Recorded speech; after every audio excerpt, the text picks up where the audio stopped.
Well, we will call our meeting to order then. Ms. Fortune will join us shortly, I'm sure. Before we get started, welcome Mr. Ogletree. This is his inaugural meeting with us.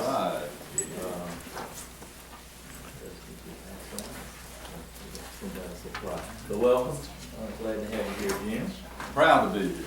And our first official order of business will be the approval of the minutes of the February 20th meeting, which hopefully you all received electronically ahead of time. Move to be approved. We have a motion to approve the minutes as presented. Do we have a second on that? Second. Any discussion? All in favor say aye. Aye. Any opposed? Those be approved as presented. Tom, financial report. Okay, if you'll turn to the financial statements in your book, there's really nothing to mention on the balance sheet. It's pretty well normal as usual. And if you'll turn 2 pages over to the page dated down at the bottom, page 16, that is the month ending February numbers right in the middle of the page. Net ordinary income. You see that we're basically a break-even there, $99.71 to the budget. And then net income, the last line on the page, was $2,121.61 favorable to budget. Now, if you will turn to another page, to page 18, down at the bottom. This is year to date through February. Our net ordinary income was slightly unfavorable to budget, but that's because of group insurance, and that will catch up. And the net income, last line item on that page, you can see that we are still operating very favorable to the budget of $30,077.16. Mr. Chairman, if there are no questions, that's pretty much all I have to report on the financials at this time. Do I have any questions of Tom with regard to the financials?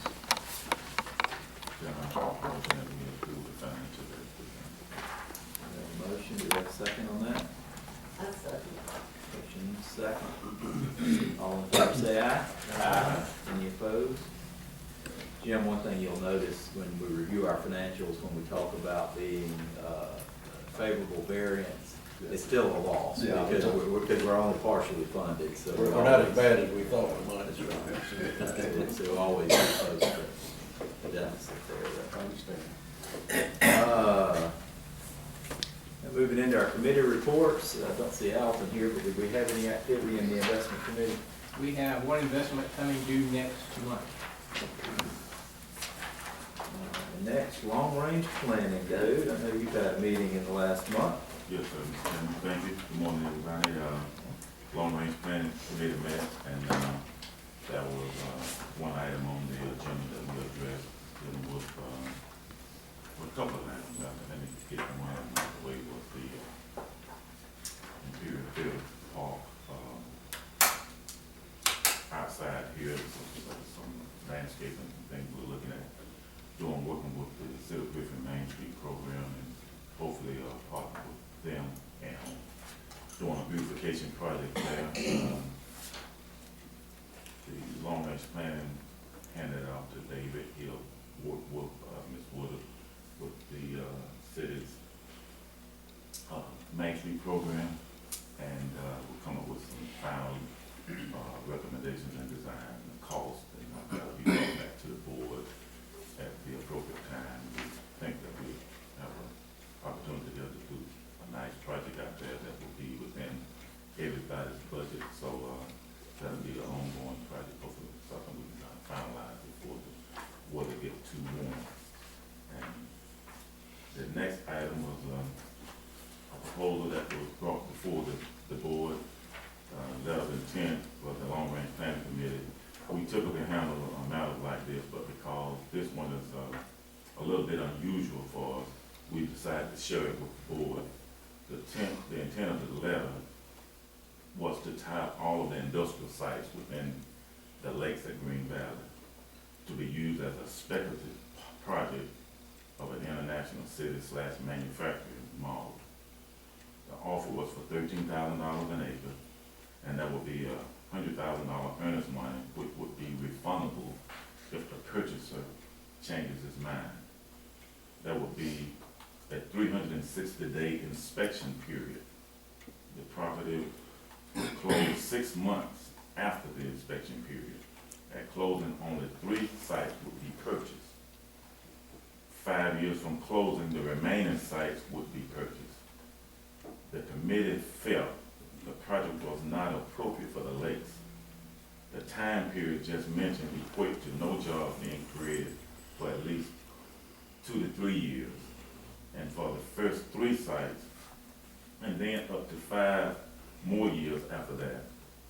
So we would literally basically be out of business for 3 to 8 years or more in attracting projects to the park. We have a number of viable prospects for the park at present.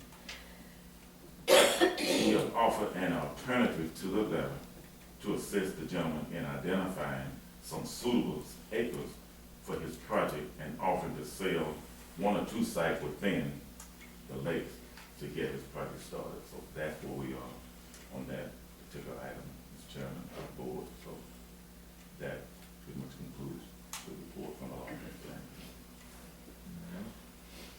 Anybody got any questions on that? I think it's fairly straightforward. It was a highly speculative proposal that would have essentially taken the lakes at Green Valley off the market for as long as 8 years, and essentially it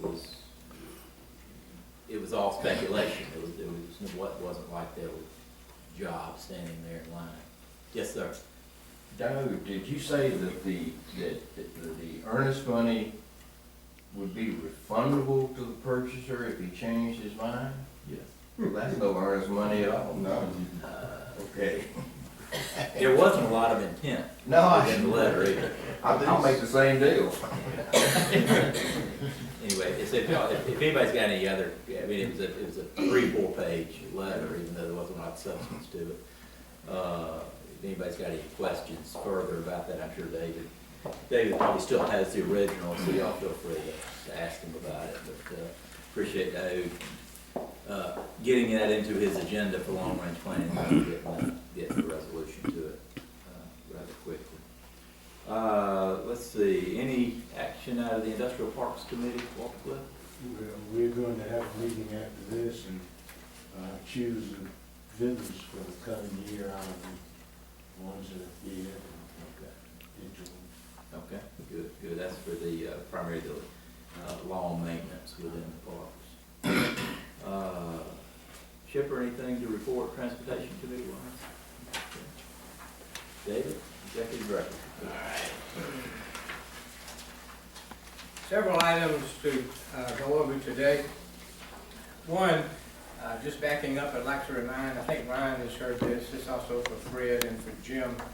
All new board members required to have 8 hours of training. If you have a 1-year appointment, you may or may not choose to do that. We encourage you to get the 8 hours. We'll pay your tuition, and it's usually you go half day, then you finish the next morning. We pay for the hotel room and your cost there and your tuition. If you'll see Kim, there are a number of dates to select from. She can line that up for you for your training. Jim is under a 3-year appointment, so you would be required. We encourage Fred and Ryan to also go through the process.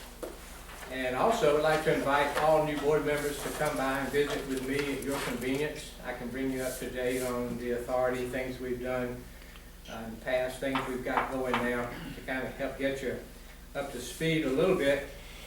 So you can just let us know when it might be convenient to come by, and we're happy to meet with you on that. On the lakes at Green Valley, we did receive this month from Spalding County an extension to our preliminary plat. We have to file those, and we had no issues. That went through actually pretty quickly. And we're also talking with the city now about lighting part of the parkway. We're probably going to try to flesh out a little bit more our landscaping and irrigation plan along with signs, particularly for Wild Plum, what is now known as Wild Plum Road. Eventually that'll name will be changed once we turn it over to Spalding County. On the University Food Technology Center, just to let you know, that project is moving along. Haven't heard much lately, but UGA has been working through here. It's been working through Athens. We're still working on our US EDA grant, as well as trying to get all the data together so they can start bidding out construction, which we hope will be finished in 2015, and that'll be a big deal. Chuck and I visited with the Griffin Spalding School Board on March the 4th. Since our last meeting, we made a presentation to the school board just to bring them up to date on some things the authority has done recently and through the years, and also to point out that we would like to become real partners with the school system and we want to work with them. And so that was one effort. We go periodically in front of the city commission and the county commission. We want to continue doing that, of course, but we also want to include the school board when we do those presentations. You may have noticed in the financial statements and other income, we have $2,000. That's the money we voted on last month to allow the TV people to film a car on the parkway. And actually, they're out there right now. Since you thought it was good enough to do it one time, we decided to do it again. And so they're out there. We didn't call a meeting. They're using it for a staging area. They're going to be filming actually up and down 16 in a bus today. So they're using the entrance for catering and for parking vehicles. So we'll get another $2,000 for the parking of the folks out there. And we hope they will continue to come back. And pretty good. Project Growth 1888 Mills is moving along, and we're moving towards a bond closing. And we'll let you know once we get some dates on that. But that project is moving. If you have driven by the NACOM building, you know that their sign is now gone. And there's fence and gates up. So they're trying to secure the property as they start getting ready to move into the NACOM building. One project that we had in the past, it's been about a year and a half, and this project decided that they had existing capacity in California and put their project on hold. Their project now is off of being on hold, and the president of the company contacted the state this week and wanted to know if the site here was still available, and it is. So we're back in discussions with that particular company. It's a food manufacturer, so we're particularly excited that it's a food company, and they're back on their project. And what we believe is back on.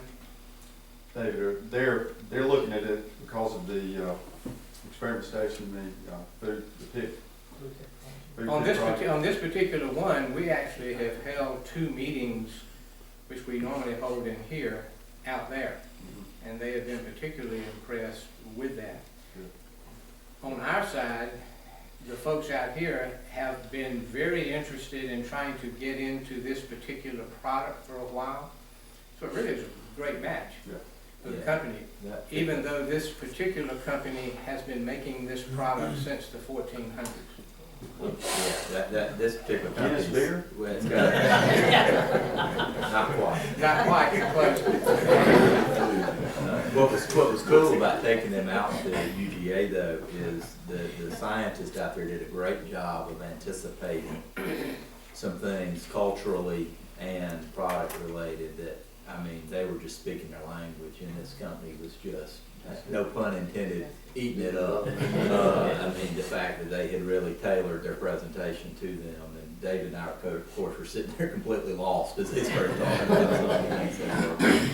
So it was fascinating. Since they've been doing it for 600 plus years, we guess they know how they make it, but there are still some great opportunities here at UGA, and that really was a good influence, we think, a positive influence on this particular one.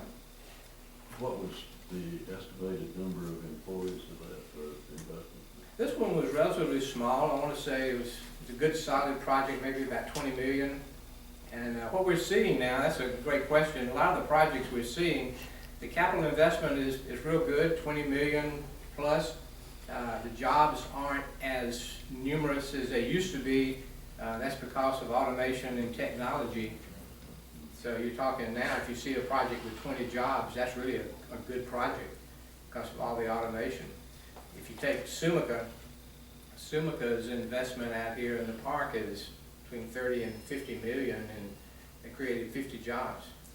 Usually if you had a project of 50 million 10 years ago, it would have been 200 people. So it's just a lot, times have changed on that respect. But one thing you have to remember though is every job created like that creates about 5 additional jobs in the community. That's right, and also, if they create 20 jobs, that's 20 people here that are just going to be extremely pleased and happy with their lives from that point forward. So that's a big deal. We mentioned last month we had a couple of new food projects. One of those visited since the last meetings, so that's a good thing. It happens to be in food distribution. We don't get too many distribution projects here. And this particular one was food related, and it's one that we're excited about. One FYI item, we will probably have to call a special meeting maybe one day next week or so forth. Our budget to Spalding County is due March 21st. We got the letter from Ms. Garrison at the county. So we need to turn in our budget for our funding request for Spalding County. Two more things I think I have on my list. I don't forget any. One, we also have another new food prospect for the park. It's one that has had a presence in Georgia for a number of years, but they have not had a manufacturing facility in Georgia. They have had distribution facilities in Georgia, and this would be their first manufacturing facility. Most of our projects move very slowly.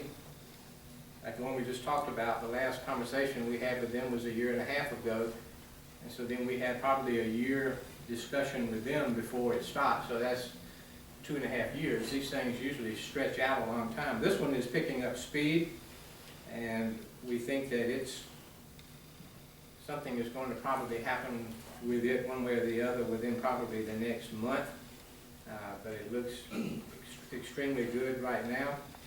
And then the one that we've been talking about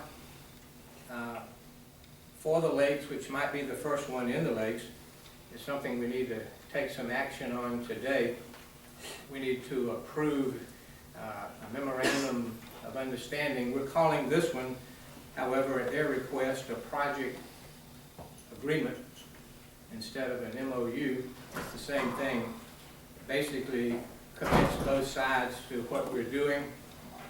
And to back up a little bit, we periodically take a look at the competitiveness of our community versus another state and other Georgia communities. We do that periodically to make sure, well, if we lost a project, why did we lose it? Realizing that most of the time you never know why you lose a project. They'll tell you, just didn't work out. That means they don't want to tell you why we lost the project. Could be good or bad. And every now and then we do find out some reasons why we have lost projects. We've mentioned it to you in the past that one of the things that has kept us in a non-competitive mode with other communities in Georgia, because we've lost 2 recent ones, has been part of our incentive package that relates to school taxes. And we brought it up before, and so we've taken a look at the school taxes as far as partial abatement. We've been meeting with the superintendent, been meeting with the assistant superintendent, Jim Smith as well. And we think we now have come to what we would like to try for, and we've actually offered it to 2 companies. Ironically, both companies have taken us up on it. We just announced one, 1888, to stay here, and this one looks like it's going to take us up on it. And what we're doing now is trying a new program in which we partially abate school taxes under the real property aspect. 2 categories, real property, personal property. And in this case, we've offered a partial tax abatement on school taxes for the real property. And that has made a huge difference in the way we have been attracting projects. One of the large food projects that we have now, it was strictly a site visit. And we met them on a Friday afternoon. They had 15 minutes to view the site. They loved the site. It was held by a consultant. And the last thing he said before they got back in the car and moved, he said, by the way, how do y'all handle school taxes as far as abatement? And we said, we will abate those limited basis on the real property. And he said, right answer, we'll be seeing you later. So we're hoping this has a positive effect. What we did not want it to do was hurt the school system in any way. That's why we have been meeting with Curtis and Jim. It will not at all. They had one concern. They said, we want to make sure it doesn't affect what goes on the tax digest. They get, and I forget exactly what it is, they get grants, they get money based on the tax digest. So if property goes on the tax digest and the taxes are abated, it would hurt the system. Ryan probably knows about that.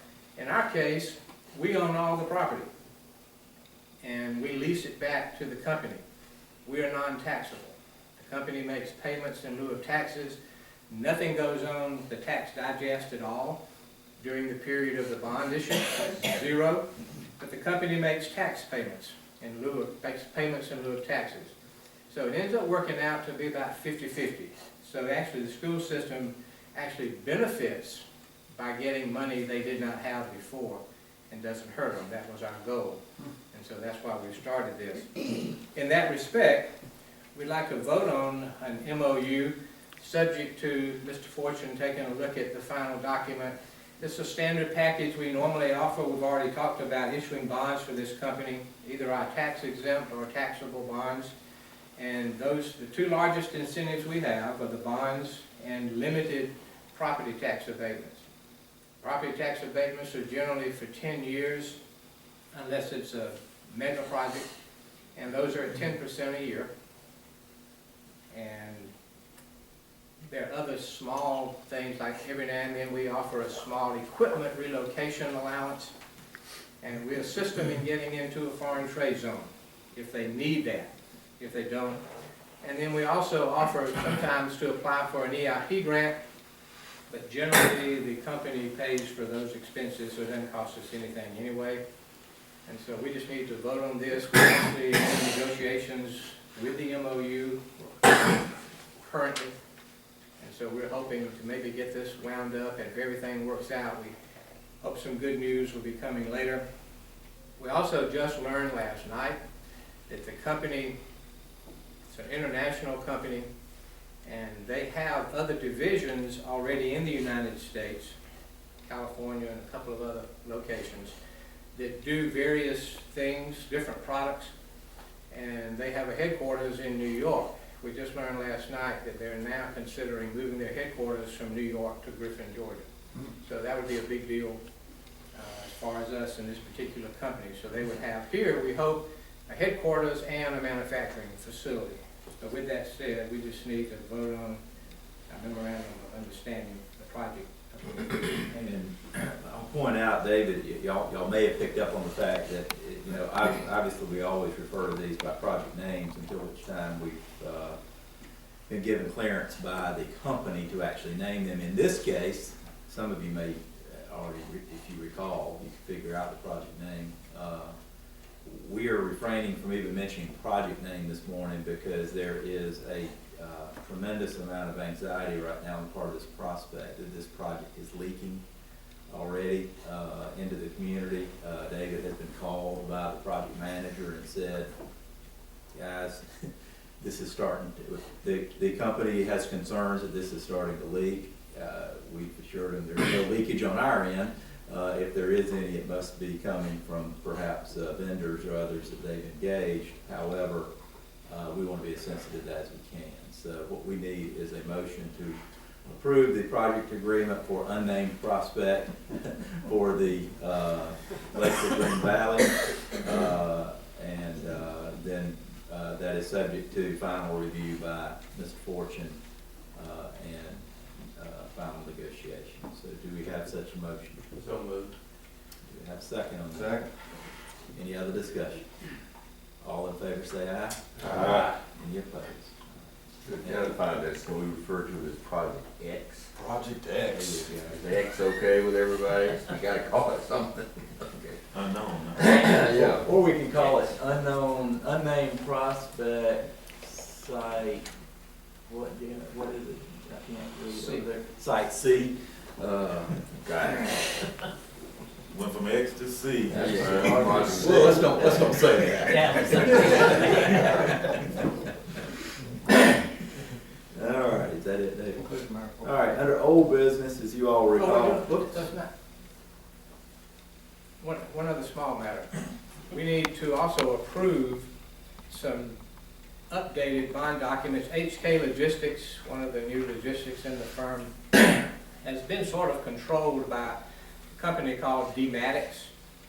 D-Matics is one of the world's largest logistics companies, and they have, HK now is officially part of D-Matics. And we just need to change the existing bond documents to reflect that name change. No liability, no anything other than we want to change the bond documents to reflect the name and ownership change in there. So we do need a motion for that and for the officers to sign those. We need a motion authorizing the name change on the bond documents for HK.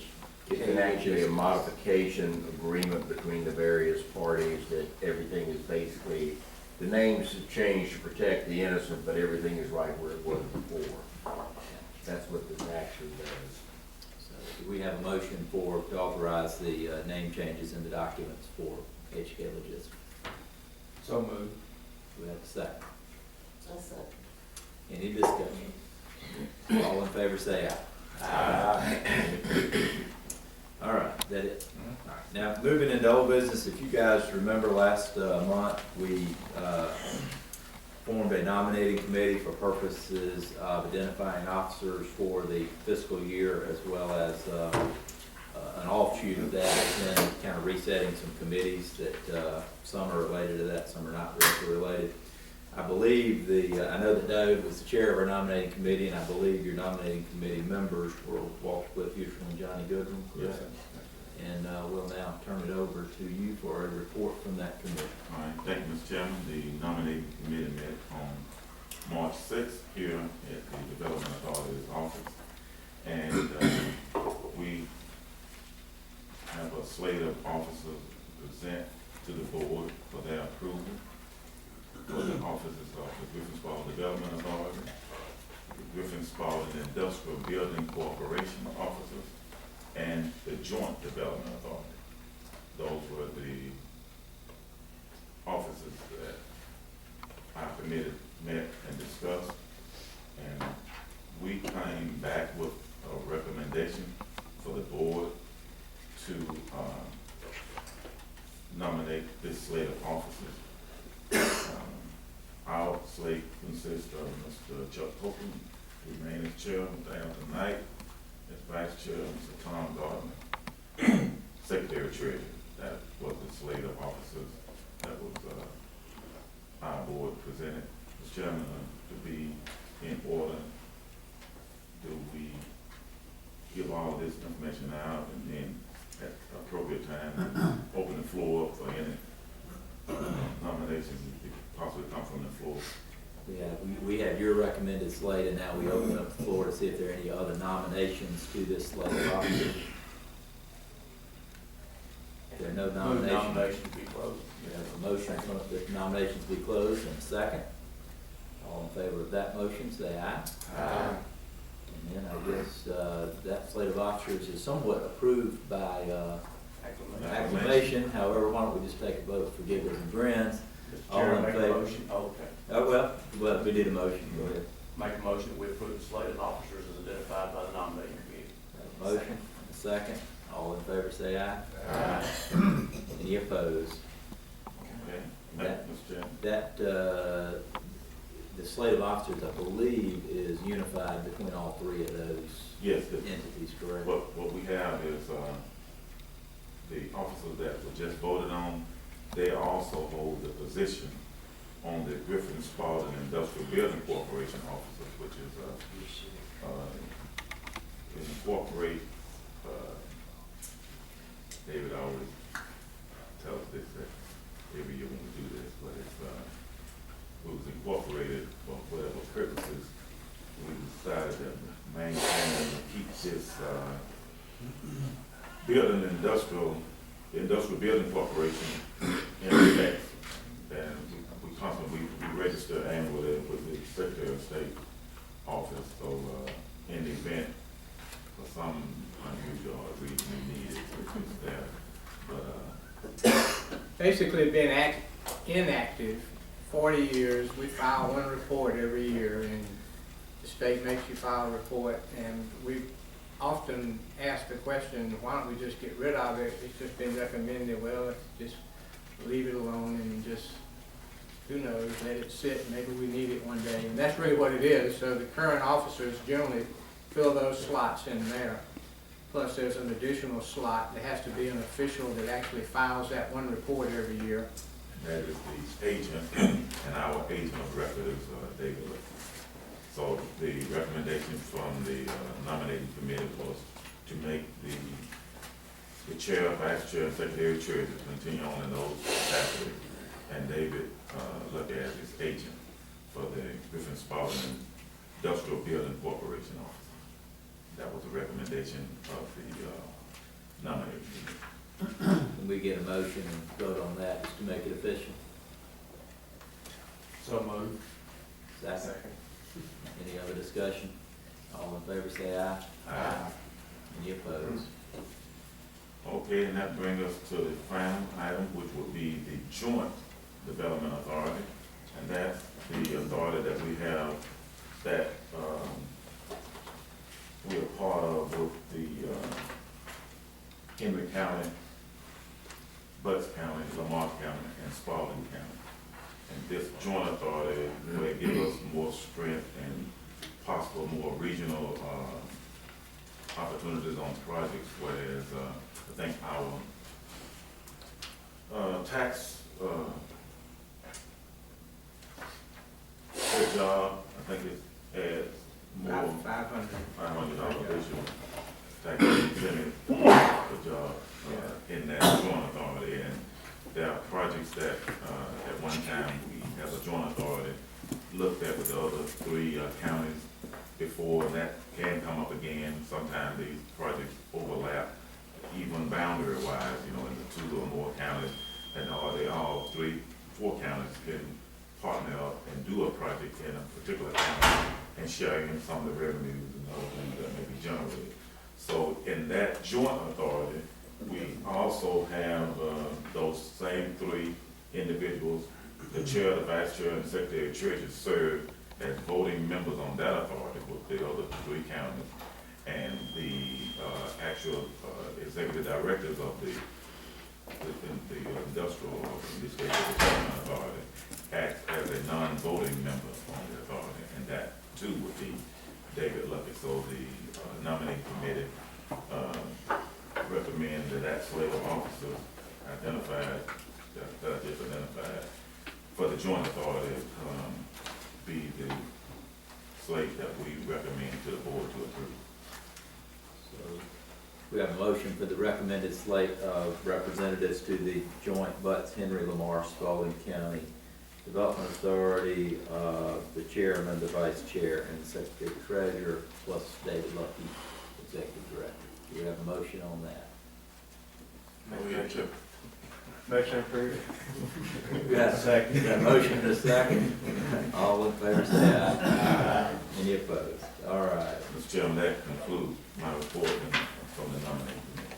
Thank you, Dode. I appreciate you taking care of that, and I appreciate this group's confidence in the slate of officers that you put forth, and we will continue to try to serve to the best of our abilities. Well, Mr. Chairman, to be honest with you, you've been serving, doing some lean times, and we feel that we're on the verge of some big, great, bright things happening. And you need to be at the helm when some of the glory comes too, so hang on in there. Well said. Well, thank you, sir. I In appreciate the other that. part was they couldn't get anybody to read the survey. That's the reality. Take that raise, you know. Yeah, that's the reality. Money's no good. Well, with that comes some shifting of committees, mainly due to some reappointments or new appointments that we have. But I'll run through these real quickly. The executive committee, we will have one change on our executive committee this year. This is made up of our executive officers, the chairman, vice chair, secretary treasurer, and the executive director, as well as our appointed representatives from the city and county. So Chipper Gardner will continue to serve on the executive committee, and Ryan, that will now place you on the executive committee as the city designee from the city commission. The investment committee will remain unchanged, Alton, unless someone objects to one of these appointments. Alton Knight is chair of the executive committee, Tom Gardner, myself, and Walter Cliff Futrell make up that committee. Long-range planning remains unchanged. David, is chair. Robert Parker, myself, Tom Gardner, and Joanne Fennessy make up long-range planning. Transportation, Chipper Gardner continues as chair, along with Johnny Goodrum and Alton Knight, and Ryan McLemore, you would slot into Joanne's previous position on the transportation committee. Audit committee is made up of David Lucky, myself, and Tom Gardner. Industrial Park Committee, Walter Cliff Futrell continue to chair that, assuming he's willing. Johnny Goodrum serves on that, along with Dode Amin. And Fred Rudvick, if you wouldn't mind taking the slot that Jerry Lowry held on that committee. The Planning Advisory Board for the Griffin Spalding Industrial Park. I serve as chairman of that committee, and supported by Chipper Gardner and David Lucky. And due to some new appointments, we'd like to ask that Jim Ogletree and Fred Rudvick join us on that committee. And as it stands right now, assuming they are willing to continue to serve, Gary Betts is our industry representative on that from Van Dag. So I guess we need to just confirm his willingness to continue to serve. The Development Review Board for Green Valley Industrial Park. I chair that committee along with David Lucky and Chipper Gardner.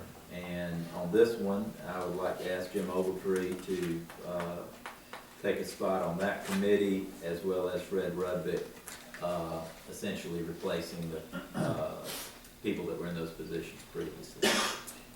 And the Development Review Board for Hudson Industrial Park. Let me mention on the Development Review Board for Green Valley, Hal Ron is our industry representative on that committee. And again, assuming his willingness to continue to serve. Development Review Board for Hudson Industrial Park. I serve as chair of that, along with Chipper Gardner and Dave Lucky. And again, Fred Rudvick and Jim Ogletree, if you guys would be willing to serve on that. And then we need a replacement on that committee for our industry rep because of the change in employment out there. So we'll work on that.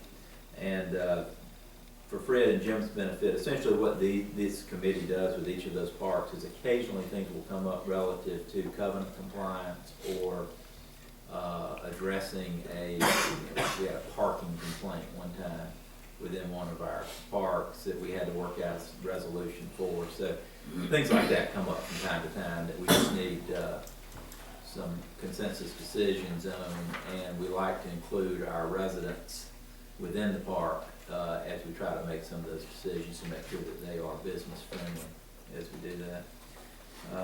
And I believe that would, clean up our slate of committees for, 2014. So thank you all for, Jim, if you don't mind, for Jim's benefit, let Jim know, even though his name was mentioned on about half a dozen committees, that they don't meet every month.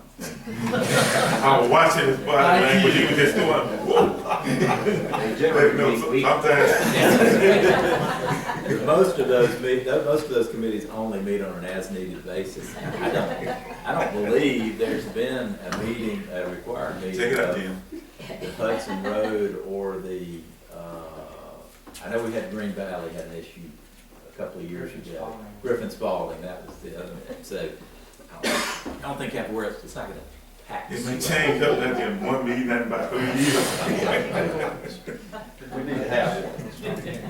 Yeah, and that is true. Once we get, this first prospect, in the lakes, and we have to start dealing with signage, landscaping, covenant compliance, that one's gonna get a little busy for a while, which is good. Yeah, good meeting. Yeah, We want it to be busy. absolutely. I believe that's all we had under old business. Moving to new business. Hearing none, we'll move to our committee reports, and let's just keep it simple and start down on the far end, or not committee reports, but community reports. Start on the far end with Kenny. I'll keep it real simple. The commissioners met Tuesday night and approved our Main Street Board and Downtown Council to start a fundraising effort. So if everybody will get the checkbook out, we'll start today. The fundraising effort is going to be to establish the park down at the old City Hall site, and we've got some preliminary plans for that. So those two groups will start immediately in trying to raise some money to build a nice park down there that we're confident will add value to the surrounding properties, as well as have a nice gathering place and green space in our downtown area. And David mentioned in two different areas, 1888 in one sentence, an EIP grant in another sentence, and it just so happens that the city and David are working with 1888 on an EIP grant to upgrade sewer to the old Nathan building, and we'll be meeting with them at 9 o'clock in this room if anybody's interested in hearing about that, to work with them, hopefully to get this grant approved. $500,000 grant to assist with some sewer upgrades so that 1888 has the capability for what they need in that particular area. And without the city's participation in that, lowers our chances of keeping 1888 here, so we thank the city for their work. Bonnie, January. Thank you. Well, our board meets today at 3:30. We will be hosting the Power Partners Expo at Southern Crescent Technical College on the 27th. That will be from 10 to 1. We'll have a panel of 5 small business people to share their experiences and answer questions to anybody who's in attendance who wants to know pitfalls or successes in business, what to do, what not to do. We are hosting the Region 3B Star Student Star Teacher Banquet on the 20th, and Business After Hours is the 18th at the Welcome Center. The Griffin Spalding Art Association is hosting that with us, and would invite all of you to stop down and see us from 5 to 7. Thank you. April, how about far Yeah, away? I got a few little things. Of course, from a regional standpoint, we are very, very busy between everything's going on here and Carrollton, LaGrange, Noon, and all in this area. Got a lot of activity, a lot of RFIs are coming in, requests for information. And of course, I'm hearing a lot of good things at the state level about our property out at Lexington, the Green Valley. They're just in awe of that property and the development and just how nice it is. I was at an event 2 or 3 weeks ago, and had one of the guys from the state office approach me and mention and talk to me about that, and they're just very impressed with that property. Just one more thing I wanted to just mention. You mentioned the movie industry and what they're doing. You know, we think about them eating, dining, and doing business here while they're here. But I have a friend that works for, actually works for Sydney Lee Welding, Sydney Lee up on the north side of Griffin.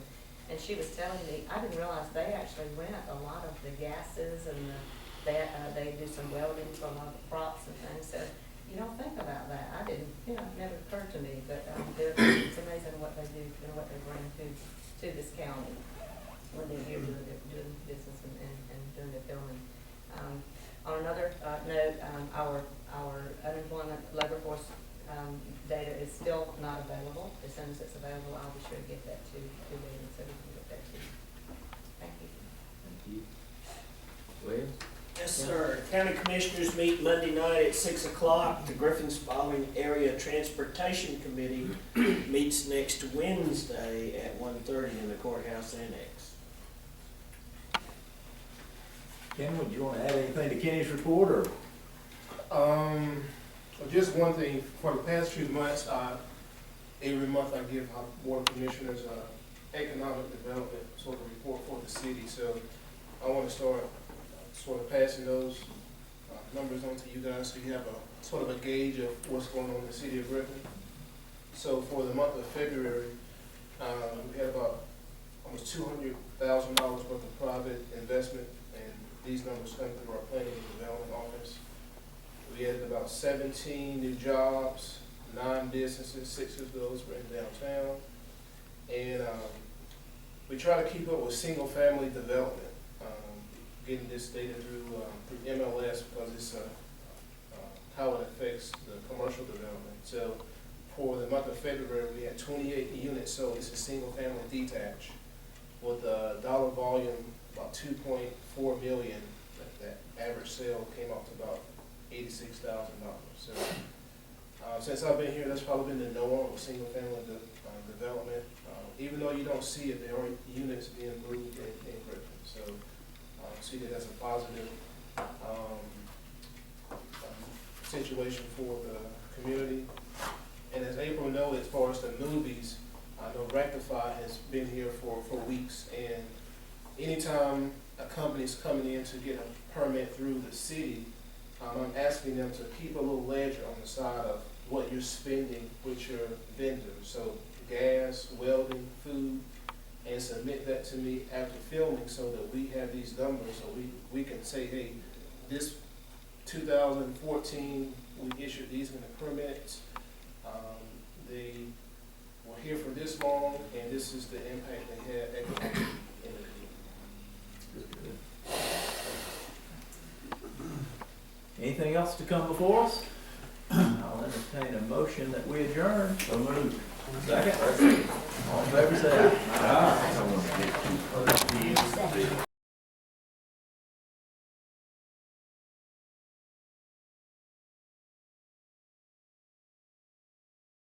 At this time, we have Mr. Bobby Purifoy at 9175 McDonough Road. Bobby Purifoy, 917 South McDonough Road. I'm sorry about that.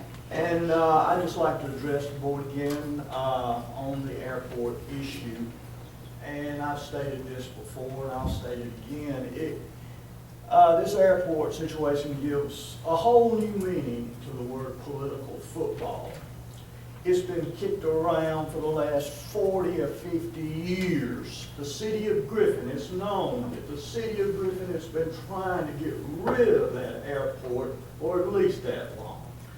Joanne Todd, and I can name others, you know, if you've been here long enough, they want that airport moved. Hillingdale's wanted it moved. Evergreen Forest wants it gone.